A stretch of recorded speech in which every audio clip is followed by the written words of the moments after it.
Hi there. Welcome to the Sober Circle channel. Enjoy this speaker tape. And I am sober today by the grace of God and the miracle of Alcoholics Anonymous.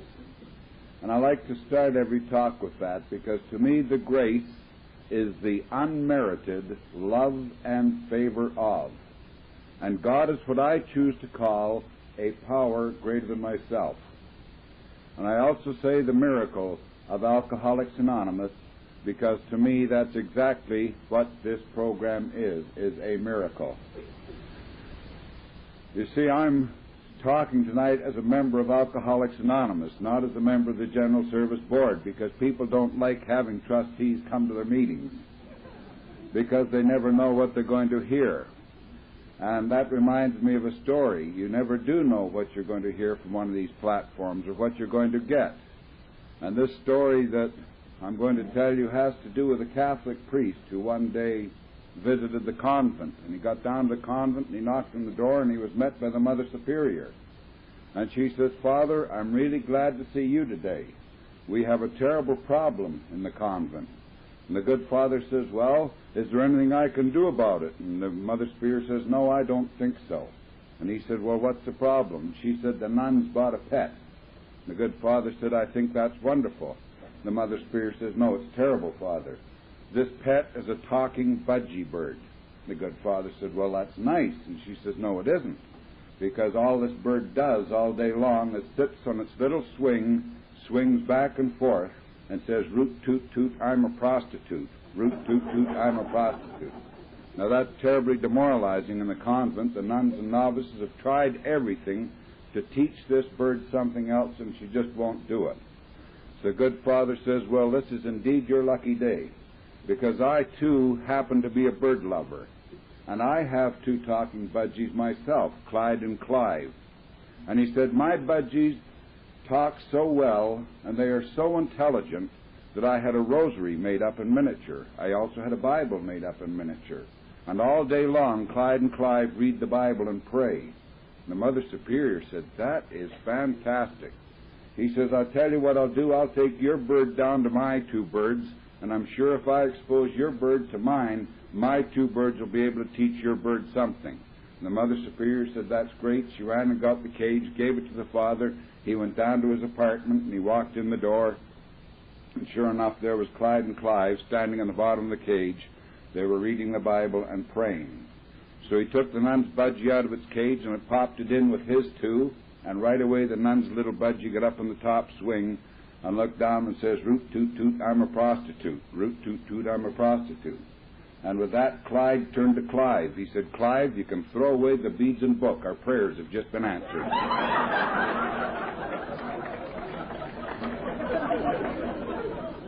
So when I say that you never know,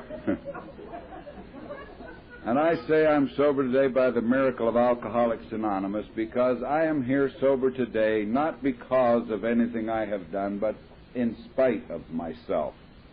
Because I'm not one of these people who decided one day saw a television ad and decided that I should go to Alcoholics Anonymous.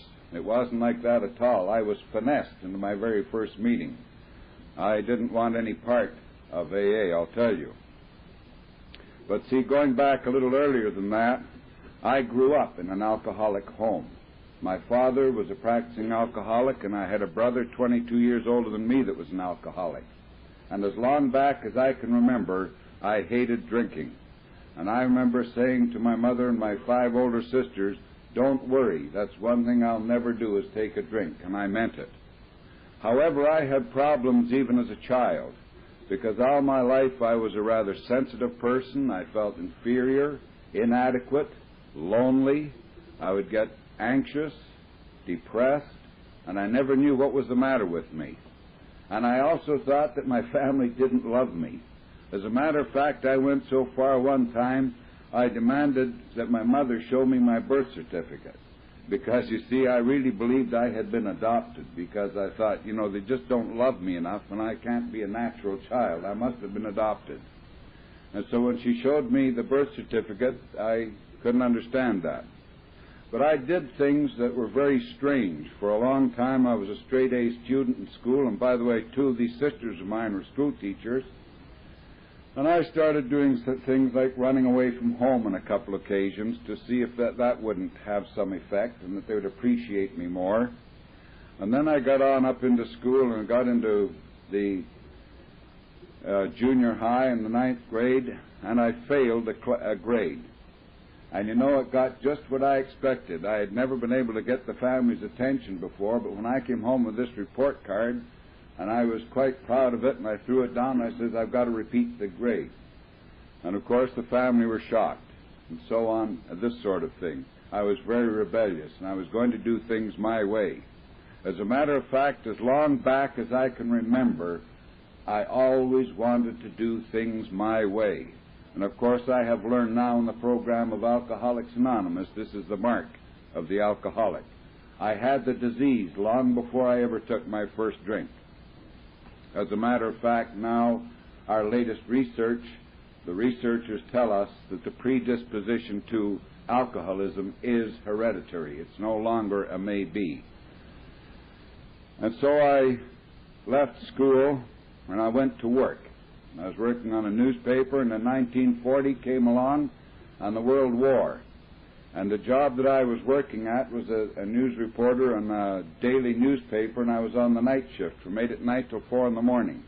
And I used to have to phone my mother at midnight every night to let her know I was all right. That's how much she loved me, but I resented it. And I resented the fact that I had to take instructions from my parents and all these other people. And so when this war came along, I thought, this is it. And I could just see it. I saw a picture up on the post office, and it showed some Royal Air Force officer with all sorts of gold stripes in his arm, and wings, and 3 or 4 rows of ribbons. And he had a beautiful blonde in his arm, and she had a dog. And on the top of the poster it says, "Be a Lord of the Air, join the Royal Canadian Air Force." And you know, I looked at that poster, and that was me. I could just see me. So I couldn't wait to get down to the recruiting office and join up. And so I did in 1940, but it was not because I was patriotic in any sense whatsoever. I merely wanted to get away from home.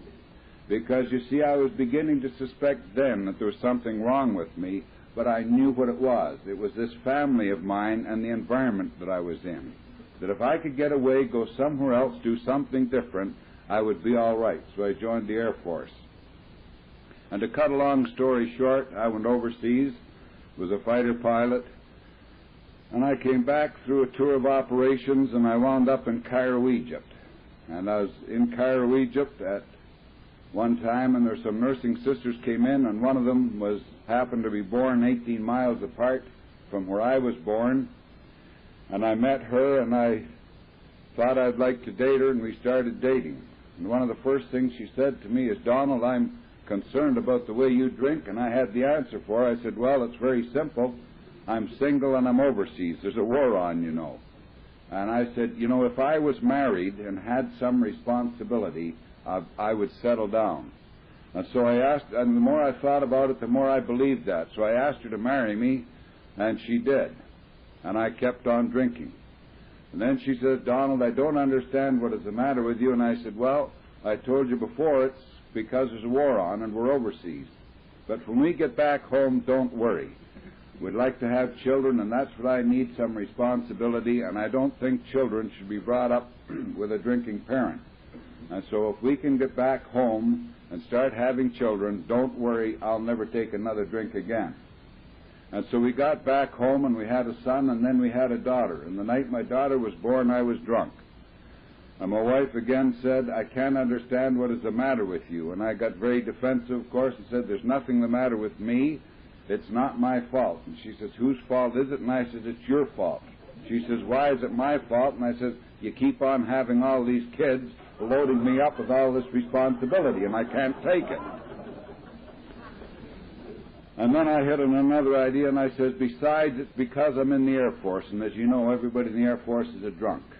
So I'll get out of the service, and I'll become a civilian, and things will be different." And I got out of the service and became a civilian and went back to my job as a news reporter, and of course it wasn't different. It was fine for 2 or 3 weeks, and then I wound up one night in the city desk, one of the fellows brought in what they called a Mickey. It's a half pint, and we divided it between us. The next night, one of the other fellows brought in a half pint. Then it was my turn, and of course, typically alcoholic, I had to do things bigger and better. I brought in a pint, and I wound up getting drunk, and when I got back home, of course, the next morning, it was the inevitable wife standing over the bedside, shaking her head, saying, "Donald, I don't understand what's the matter with you." And I said, "Wait a minute, there is nothing the matter with me."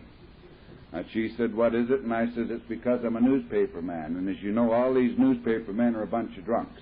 Every one of them." I started naming them off. And I said, "If I'm going to get away from this and accept responsibility and stop drinking, what I need to do is move somewhere else and do something else." I didn't know it then. I have learned since in Alcoholics Anonymous that this is called taking the geographical cure. And so we left Winnipeg in Canada, where I was living at that time, and moved to Toronto, where I became a salesman. And again, it wasn't long before I got caught drunk. And the old story, "What's the matter with you?" Nothing. It's because I'm a salesman, and all these salesmen are a bunch of drunks. They don't live a normal life. They're away from home every night. If I had a job where I was home all the time, things would be different. Besides, I waste all my time and effort for a company when really I should be in business for myself. And so we moved up to a small town in northern Ontario in Canada by the name of Cobalt, a small silver mining town, because I was convinced that if we could go to a small town, people didn't drink in small towns. And if I had a business of my own, of course, I would be so busy I wouldn't have time to drink. And I left her and the children. I says, "When you come up, don't worry, everything will be fine and it'll be different."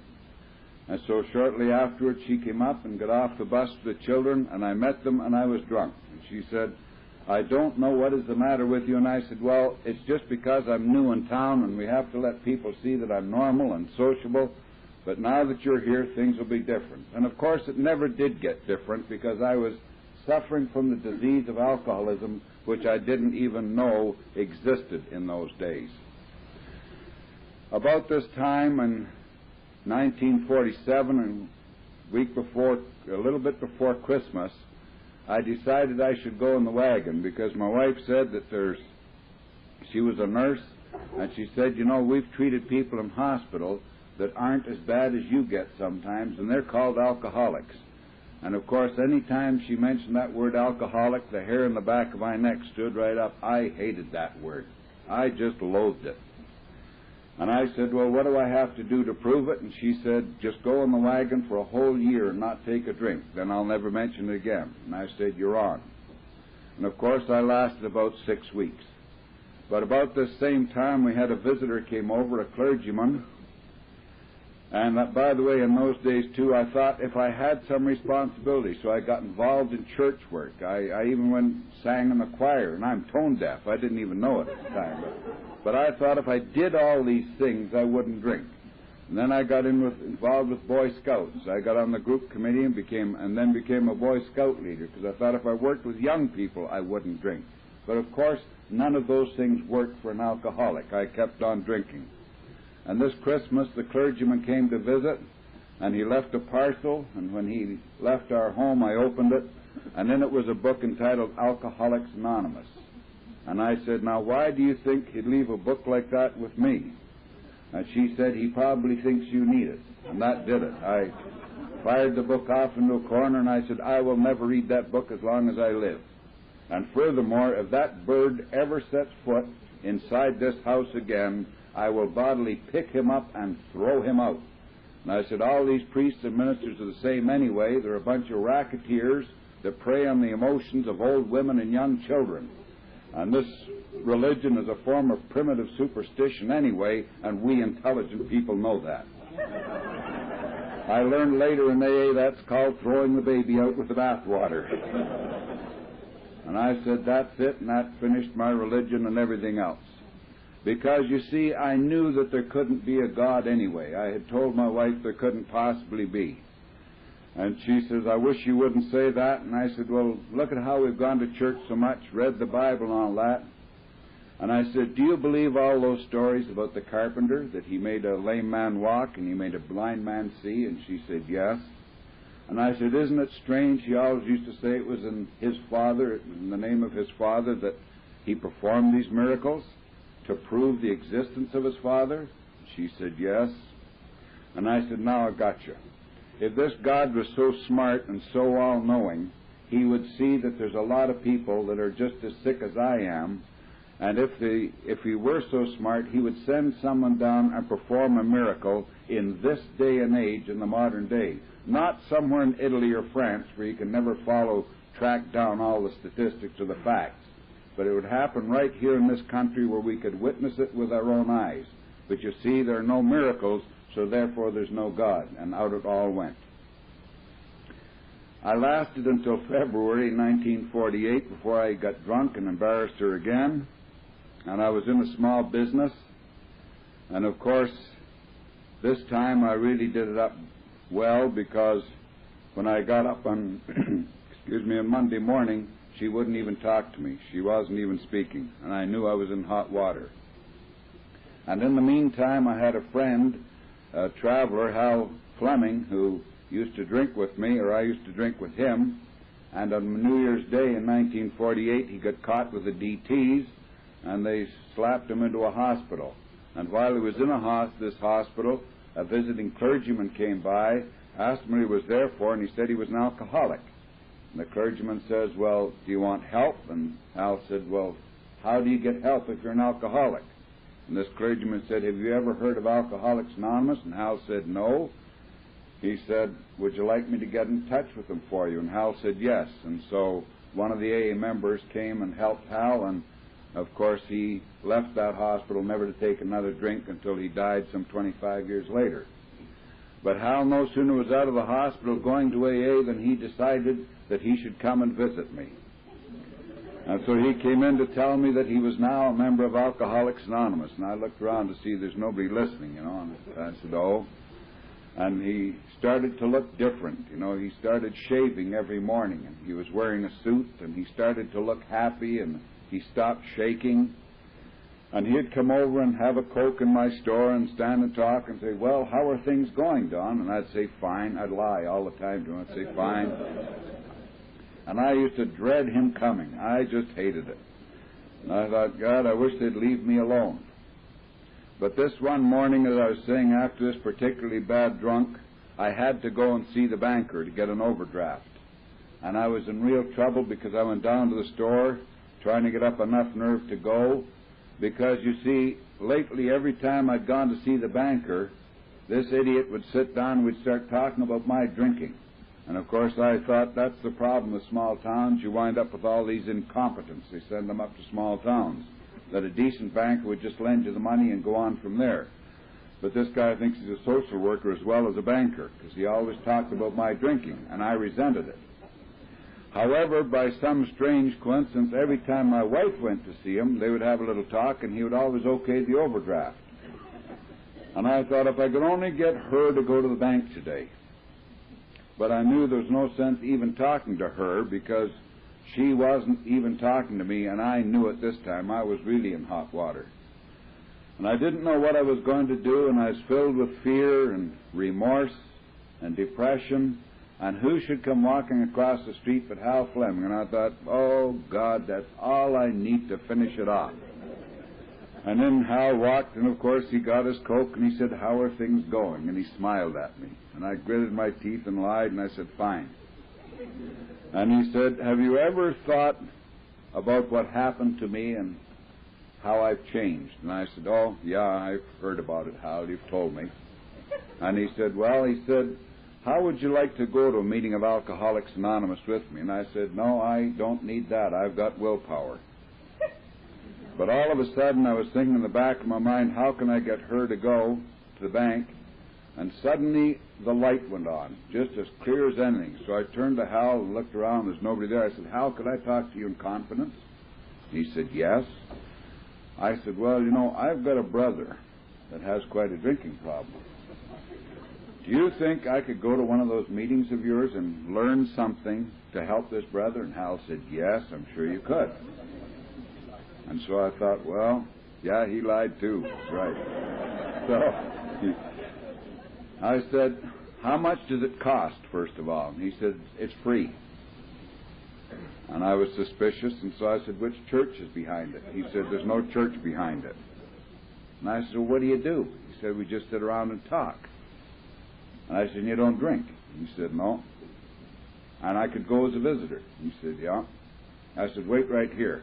And upstairs I went, and of course she was in the kitchen, and her back was to me, and she wasn't talking. I learned later in AA, however, that she was making plans to leave me that time, and I hadn't realized that. It was that close. And I said, Hal Fleming's down the store. Nothing. And I said, you know, I told him I'd go to a meeting of Alcoholics Anonymous with him on Friday night. And she turned around, and she came running over and threw her arms around me, and I knew she would. And she said, oh, Donald, I'm so glad to hear you're finally going to do something. And I thought, nice going. I said, would you go to the bank for me? And she says, yes, what should I say?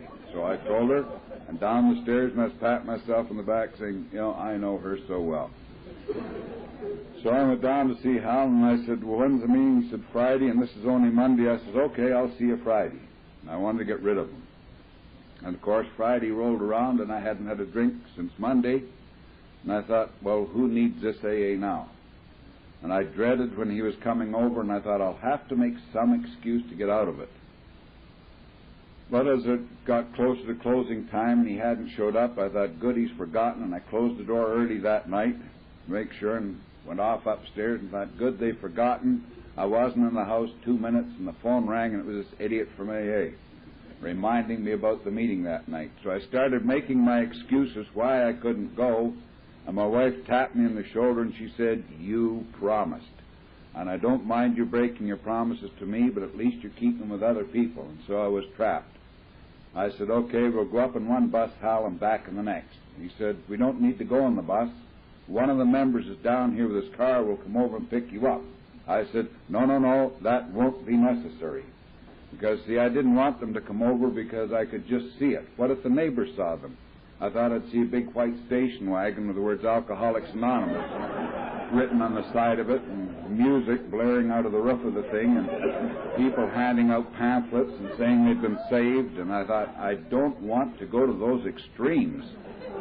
So I said, no, I'll come over to your place, and I went down, my wife let me out the back door, and I went up a back alley to get to his place. And I went to that first meeting against my will, convinced I was not an alcoholic, and I didn't want to associate with alcoholics. And of course, to top it off, I decided even if I was an alcoholic, by some slim chance, this AA wouldn't work for me anyway, because, you see, I'm different. And I've come to the conclusion the one thing that all alcoholics do have in common is the fact that we think we are different, and really we aren't. That's the one thing we do have in common. And so I didn't want to go because I was so afraid that if I did, I was thinking, you know, when I fail at this, what will people think? If you can't make it in AA, then what will they say? And I really didn't want to go, and I went up there with them, and the meeting started at 8 o'clock that night. And in those days, the meeting lasted as long as it took them to convince the newcomer to come back to the next meeting. So I got home at 2:30 that morning. And you know, that meeting, as I say, I went there with all the wrong intentions, and I resolved it would never work, and I didn't want it or anything else. And that meeting was on the 19th of February in 1948. And I was 26 years of age at the time, and I have not found it necessary to take another drink of alcohol, nor have I taken a sedating or tranquilizing pill of any kind since that first meeting some 31 years ago. And so what I'm going to, believe me, and that's all I want to share with you is the experience of some 31 years meeting with and being actively involved in AA. Because it's been a very selfish reason I have stayed, believe me. I started going not understanding why or anything else, but just trying to do the things that they suggested. And as time went by, things did begin to change. And when I started off in Alcoholics Anonymous, I averaged at least 3 meetings a week. I needed that to keep sober. And here it is some 31 years later, and I'm still averaging 3 meetings a week. And there's a reason for it, because people say, you know, they talk about the disease of alcoholism and they compare it to other diseases, and I say that I like to compare my alcoholism, I like to call it a condition rather than disease. And the condition of my alcoholism was very similar to another condition I was familiar with at the time I came to AA. And this is the condition known as BO, body odor. I think you all know what I'm talking about. And the reason I say my alcoholism is like BO is because I was the last person in town to find out that I had it. I know, isn't that like BO? You're always the last to know about it. Everybody has known it for a long time. Another thing about it is I bitterly resented any reference to it by my family or friends. You know, if somebody comes up to you and says, why don't you take a bath? You don't say, thank you very much. I would react and want to punch them in the mouth. And that's the way it was with alcohol and drinking. If anybody came up to me and says, boy, you really tied one on last night, didn't you? I got very resentful and uptight. Another thing, I was only comfortable with other people like myself. And doesn't that sound like BO?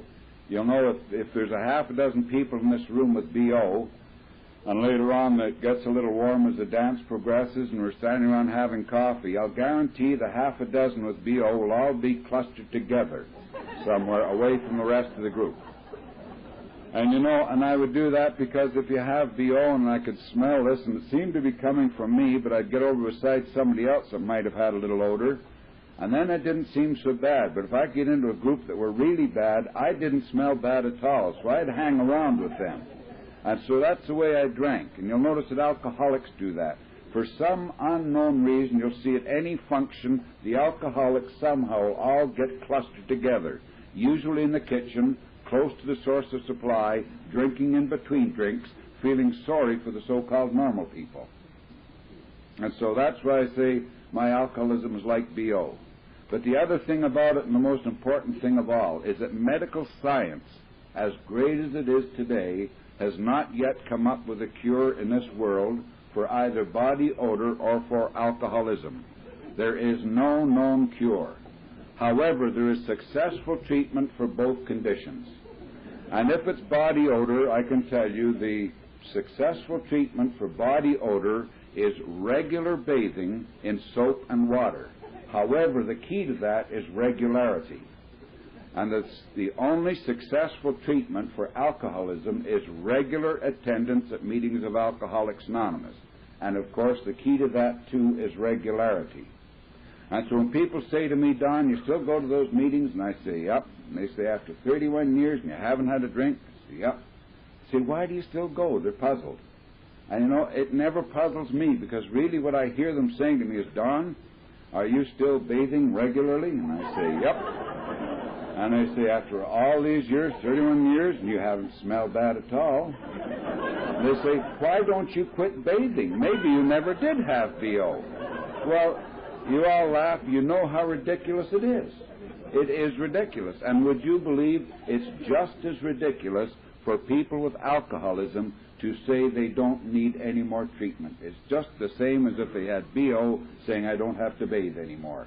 It's only a matter of time and time alone before they're back in the bottle.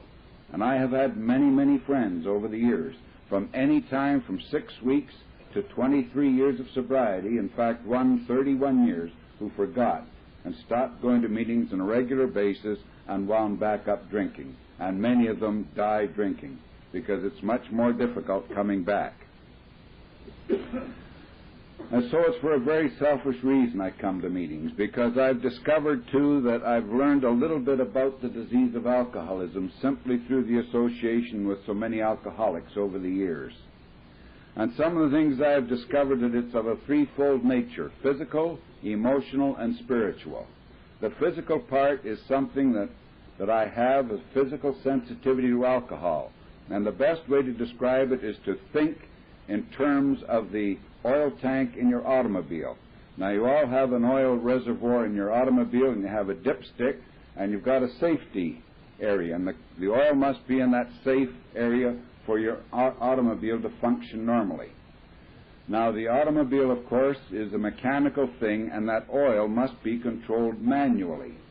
And so when the oil gets down, you add to it. But if you put too much oil in and builds up above the safe period, you must let some out manually, because if you don't, you will blow a seal in your car. I think you all know that.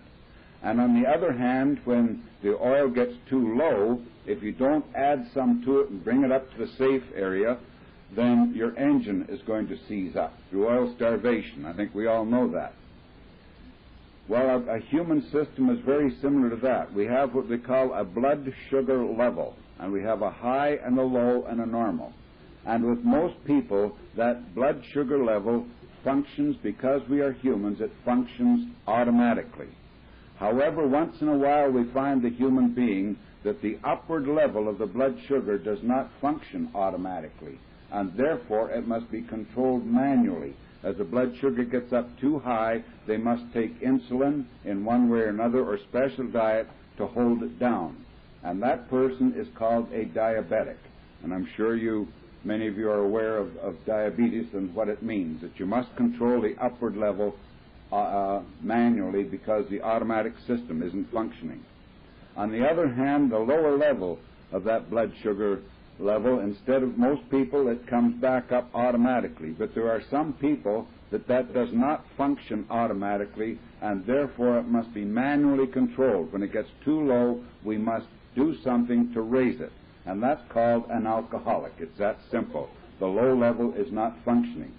And once in a while we do meet these people that neither one of those valves are working automatically, and they are called alcoholic diabetics. And we have some in our Thursday night group in Moorhead. So there are such people that neither one of the levels work automatically. It must be controlled manually. And just like an automobile, when that oil gets low, you get lots of warning. A little red light comes on. The oil pressure drops. The oil temperature rises. And if you ignore those indications, the first thing you know, you can smell something burning. The car gets awfully hot, and you still ignore it, the engine will seize up. And I think we all know that. It's the same thing with an alcoholic. I know what happens when my blood sugar level starts dropping. Things start happening to the rest of my system. I start getting in this kind of thing. My palms start getting sweaty. I start getting restless. I get ill at ease. I start pacing up and down. I come home. I've had a bad day at work. I come home, and the kids run over and say, "Daddy, we want to talk to you." And I say, "For God's sakes, leave me alone." And they say, "But Daddy, we want to tell you." Say, "Look it, I've had a bad day at work. Just leave me alone for a few minutes." And the wife comes on and says, "Can I do anything for you, dear?" You say, "Yes, you can get these damn kids out of here and leave me alone. Can't you see I'm all worked up?" And she says, "Okay." She grabs the kids, and out they go. And I sit there, and I pick up a paper, and I look at it, and no, that's nothing, and throw that down. I think it's a bad day, terrible day. You know, the boss doesn't really care for me. In fact, he doesn't love me at all.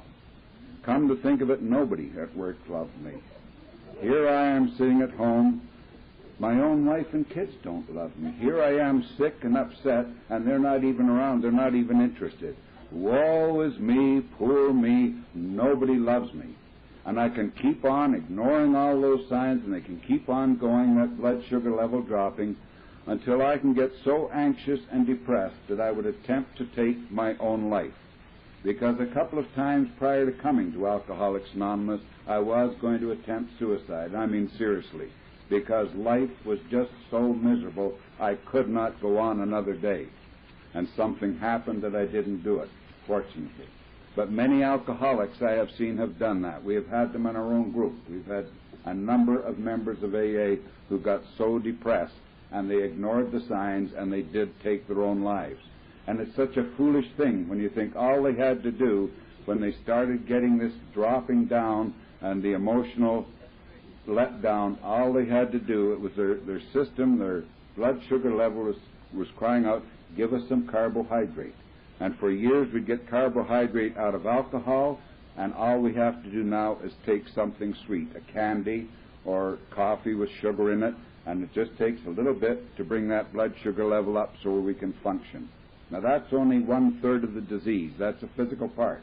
And the researchers are still trying to find out what it is about that physical thing that we are different, and they have not yet come up with the answer, but they're still working on it.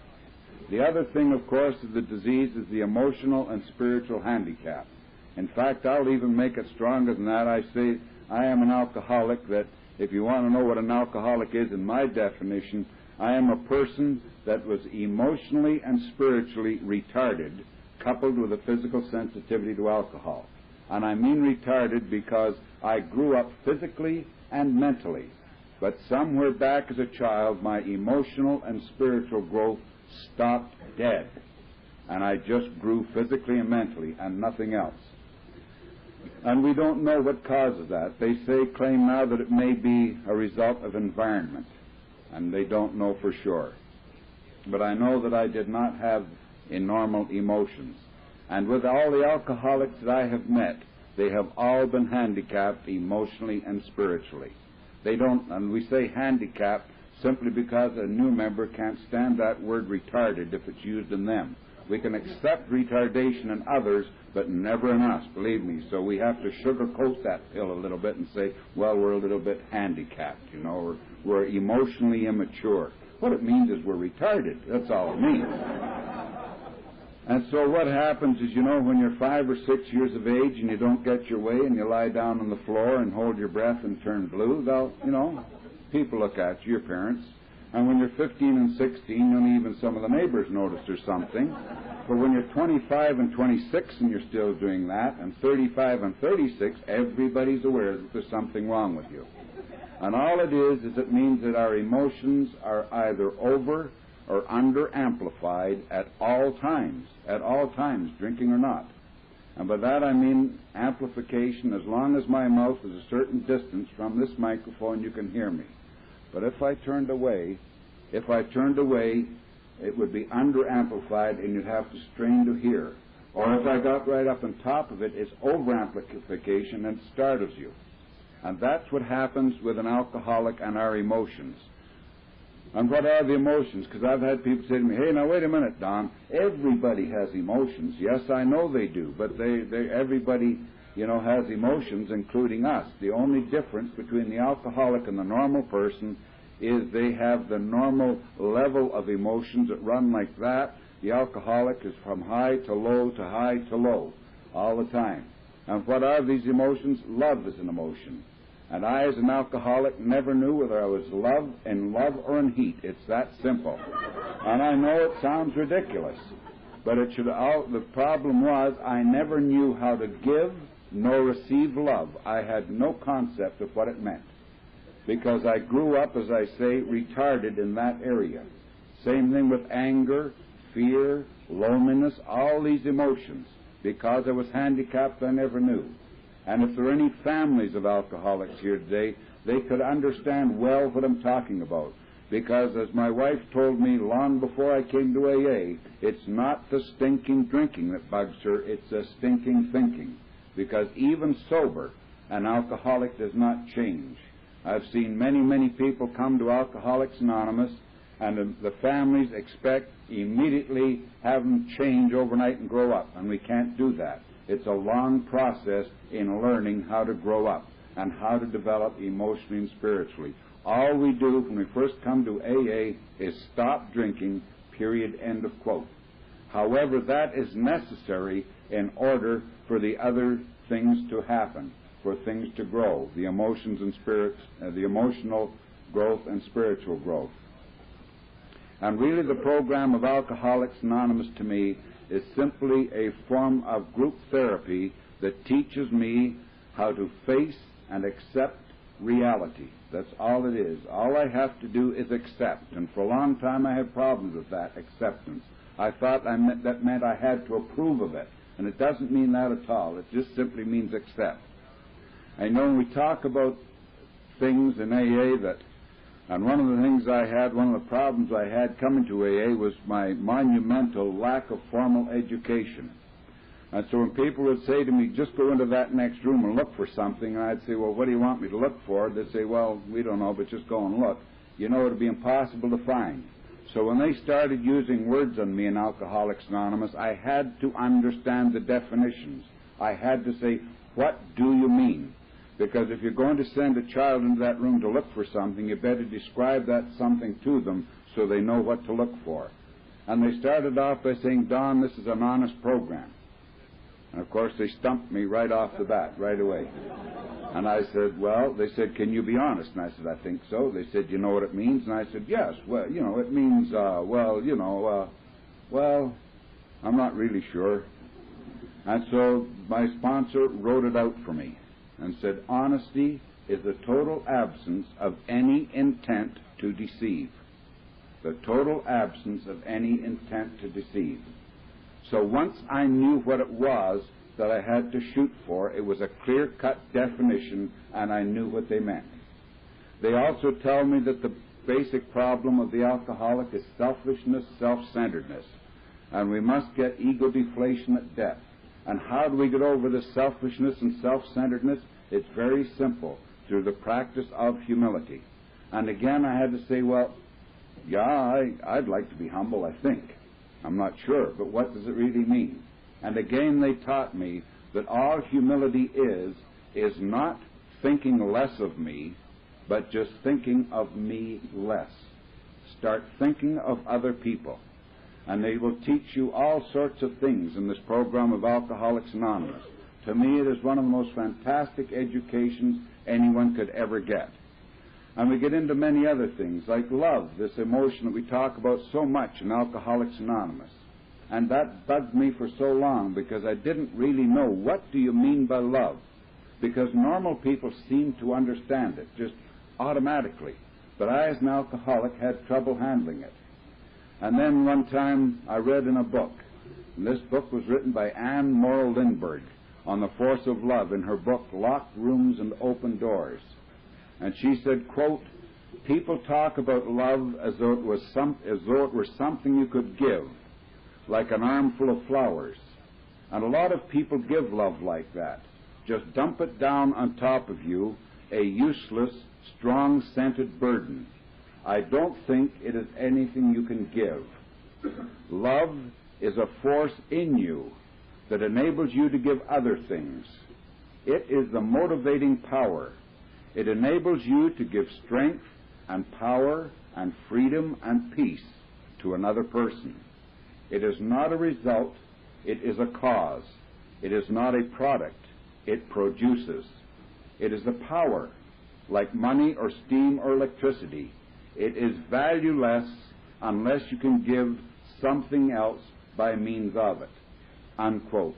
And for a long time I never understood, but what Anne Morrow Lindbergh said made sense to me. So now I know whether or not I can give or receive love, because to me that was a definition that I could understand and cope with. And there's many other things that happen. You know, we talk about the things, and one of the things, I had this tremendous fear of failure. I was always so afraid to do anything in case I failed, and what would people think? And my problem is that I went through life backwards. I was 180 degrees off course.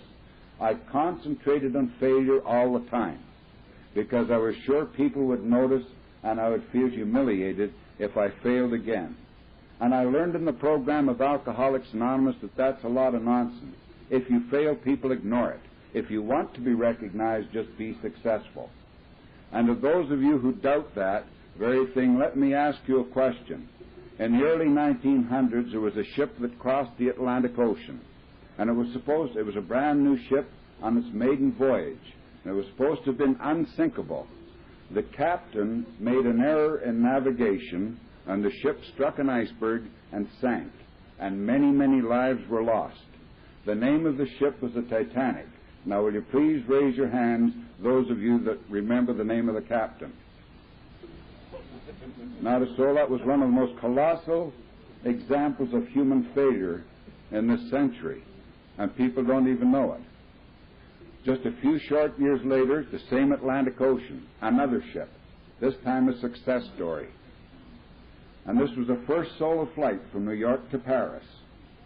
And the name of the airplane was the Spirit of St. Louis, and it flew across the Atlantic and landed in Paris. Does anybody know the name of the captain of that? See, Charles Lindbergh. You remember success, failure you can't think of. And when I learned that in AA, I quit worrying about failure, because who knows anywhere pays any attention. And then I talk about the spiritual handicap, because to me this is the greatest thing of all. And that was the other thing I had to learn, because when they talked about this spiritual handicap, I said to them, now wait a minute. You don't understand. I've kind of given up religion. I'm an agnostic. And they said, well, Don, we have to start your education all over again. It's obvious you didn't go far in school. And so they sat down with me and explained the difference. They said, this has nothing whatever to do with religion. The definition of religion is an organized form of worship and beliefs, period, end of quote. Spiritual is pertaining to a state of mind. And that is why they say in the 12th step of Alcoholics Anonymous, having had a spiritual awakening as a result of these steps. It simply means we have had a change of attitude and nothing else. We have learned to become positive and constructive people rather than be negative and destructive the way I did all my life. And so that's all it really means, is spiritual is pertaining to a state of intelligence in this universe. And I said, yeah, I guess there is. That does make sense. And so all it is there is a form of intelligence in this universe, and for lack of any other name, because it's an intangible power, we cannot see, taste, touch, or feel it. It's an intangible, but nevertheless it is there. And for the sake of any other word, just call that higher power God. And it's that simple. And act as if there was a God, a warm and loving God in your life, and things would happen. And then I got to the point where I'd have a bad day.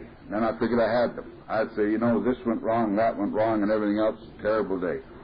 And I thought you said that I came to this program, everything would be fine. And they said, well, not every day. And I said, what do you mean not every day? And they said, and I said, where's this God bit? And they said, that just proves there is a God. I said, what do you mean it just proves there is a God? And they said, stop and think. The only product of pure sunshine is a desert.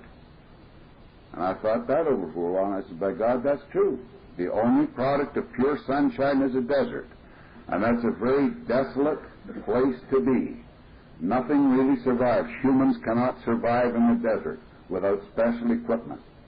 And the other parts of the country that are so filled with fertility, and where I'm from in Fargo Moorhead, the Red River Valley, and people laugh and joke about us in Fargo about our severe winters.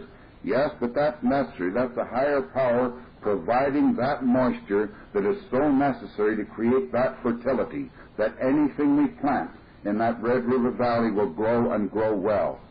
And so it is with our minds. The higher power sees to it that we have fertility. And the reason, the way this happens is because we get this little thing that they call, in everyone's life, a little rain must fall. And so we just accept that.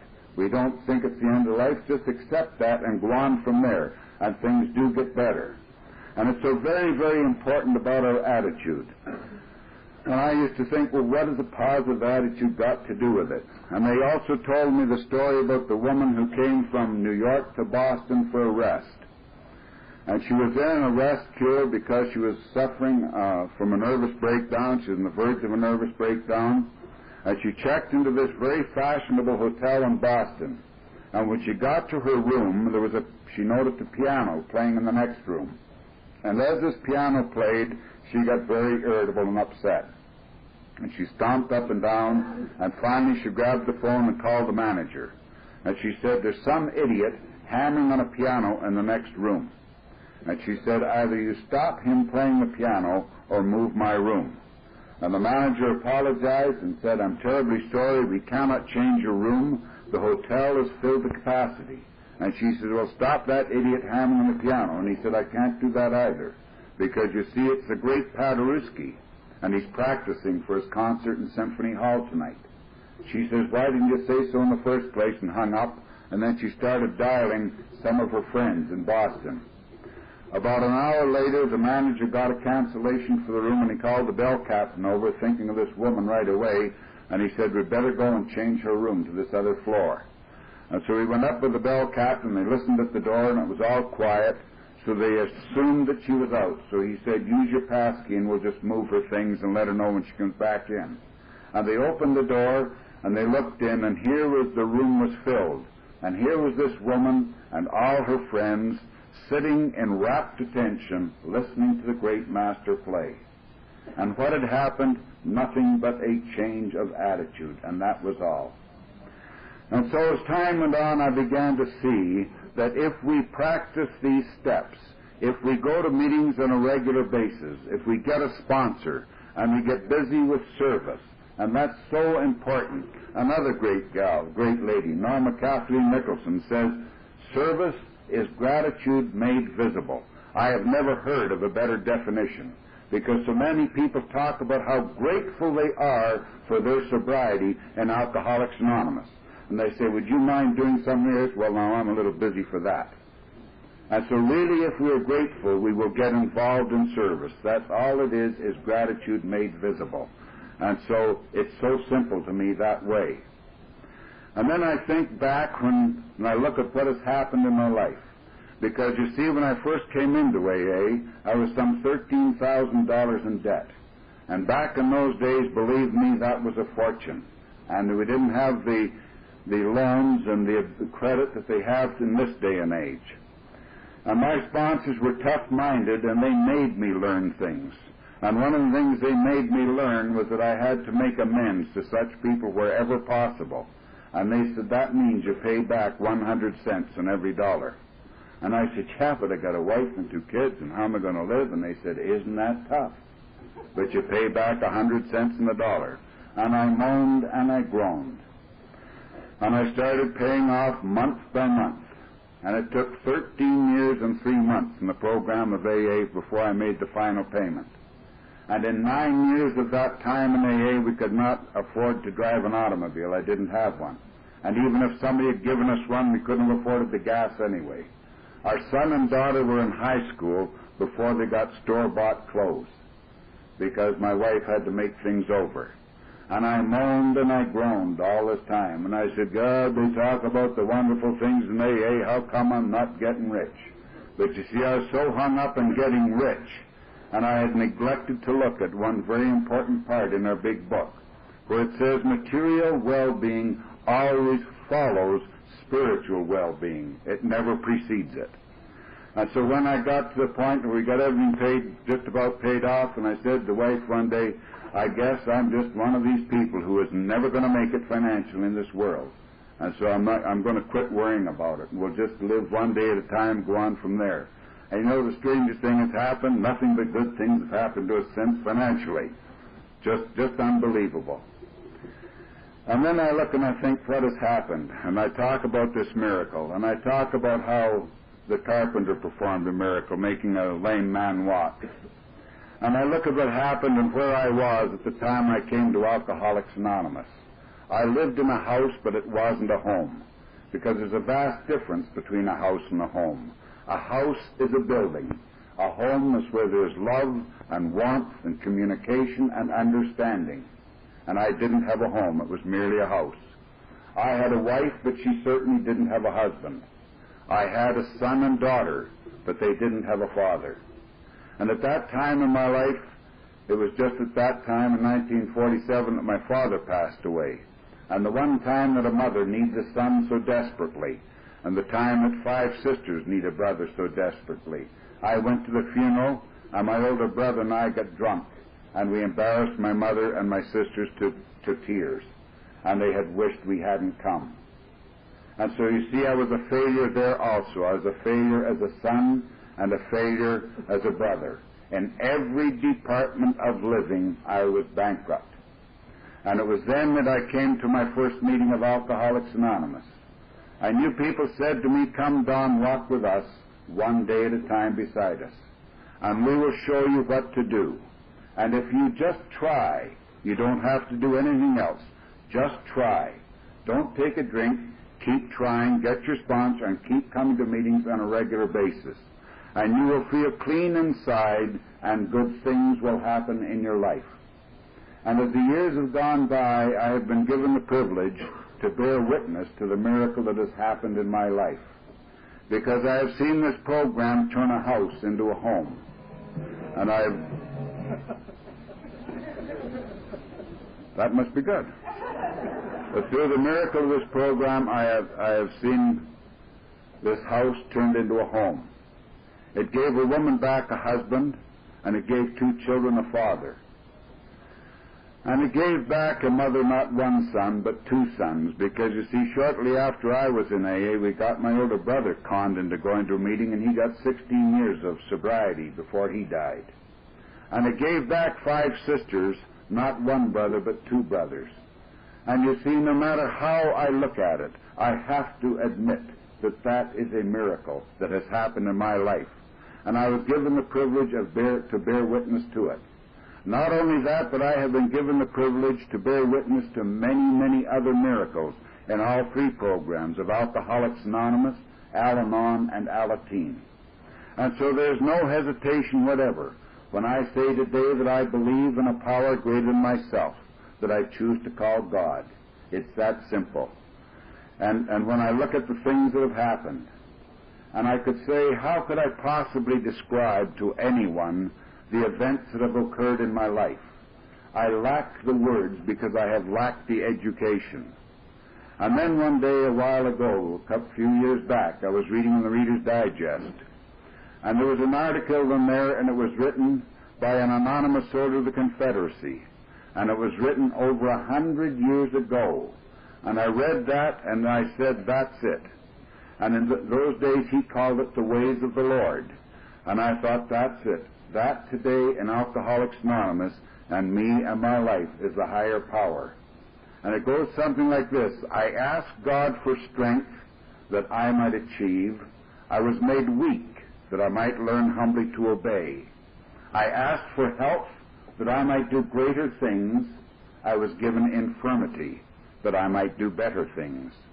I asked for riches that I might be happy. I was given poverty that I might be wise. I asked for all things that I might enjoy life. I've been given life that I might enjoy all things. I got nothing that I asked for, but everything I had hoped for. So despite myself, my prayers were answered, and I feel I am among all men most richly blessed.